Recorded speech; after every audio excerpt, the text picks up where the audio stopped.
Just a few words about mediation.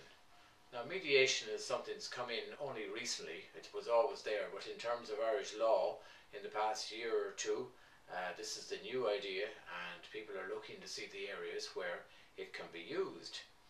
Last Friday, I went to a full day session, like an introductory guide, and I was very impressed. People were there who were further down the road in relation to the mediation process, where the parties themselves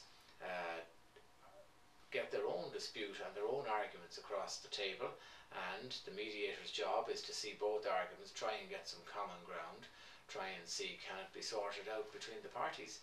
And they found there's a great satisfaction from the people involved that they can sort out their own problems themselves, and a deal which one works on works out to be a better deal.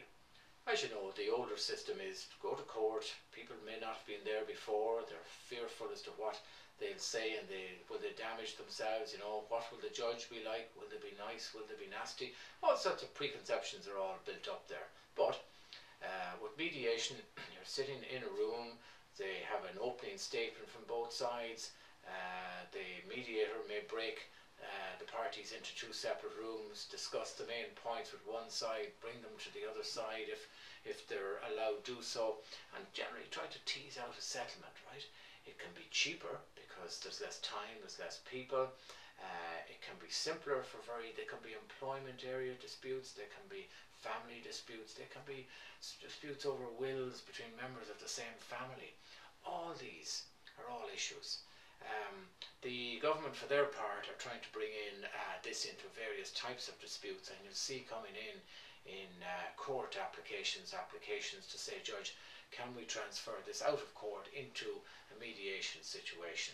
Judges are quite happy to transfer them out of their list, and if people are happy with that and they can have less expense, then people will go with this. So it's an exciting time, and I think I can see it as being very much a growth area.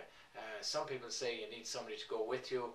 It depends on the type of dispute it is, but I think the mediators, from my hearing of it, want someone to be legally represented there in this actual process, because it puts more of a structure on it rather than have two people just bouncing their points off each other and the mediator trying to separate them. So just keep it in mind. If we can give you a hand on this, just give us a call. We feel we're well suited to look after you on these things. Thanks.